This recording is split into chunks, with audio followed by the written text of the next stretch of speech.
L'Exode, chapitre 36. Betsaléel, Oholiab, et tous les hommes habiles en qui l'Éternel avait mis de la sagesse et de l'intelligence pour savoir et pour faire, exécutèrent les ouvrages destinés au service du sanctuaire, selon tout ce que l'Éternel avait ordonné. Moïse appela Betsaléel, Oholiab, et tous les hommes habiles dans l'esprit desquels l'Éternel avait mis de l'intelligence, tous ceux dont le cœur était disposé à s'appliquer à l'œuvre pour l'exécuter.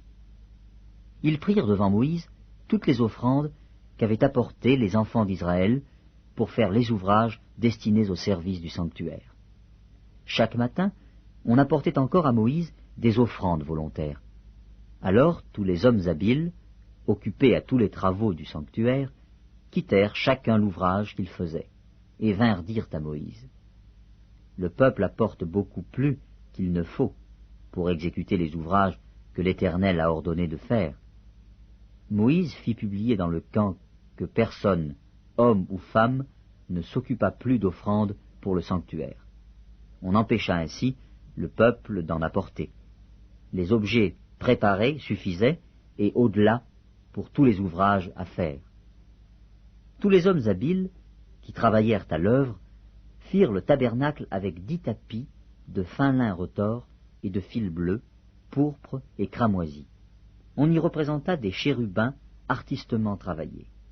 La longueur d'un tapis était de 28 coudées, et la largeur d'un tapis était de 4 coudées. La mesure était la même pour tous les tapis. 5 de ces tapis furent joints ensemble. Les 5 autres furent aussi joints ensemble.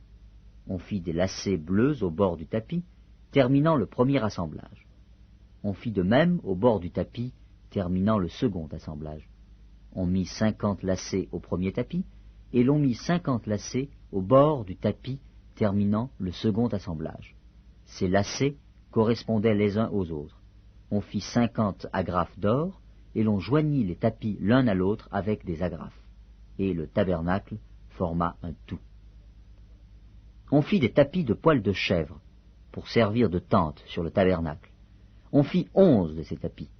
La longueur d'un tapis était de 30 coudées, et la largeur d'un tapis était de 4 coudées.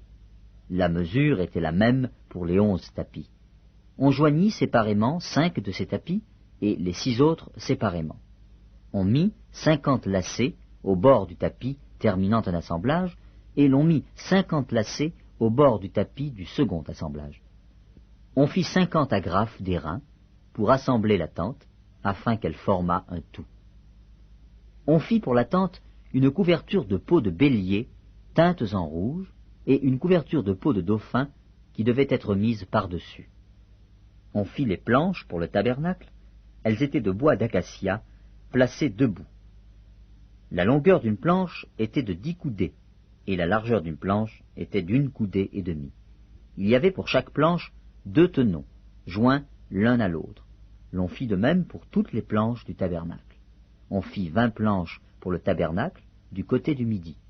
On mit 40 bases d'argent sous les 20 planches, 2 bases sous chaque planche pour ces 2 tenons. On fit 20 planches pour le second côté du tabernacle, le côté du nord, et leurs 40 bases d'argent, 2 bases sous chaque planche. On fit 6 planches pour le bord du tabernacle du côté de l'occident. On fit 2 planches pour les angles du tabernacle dans le fond.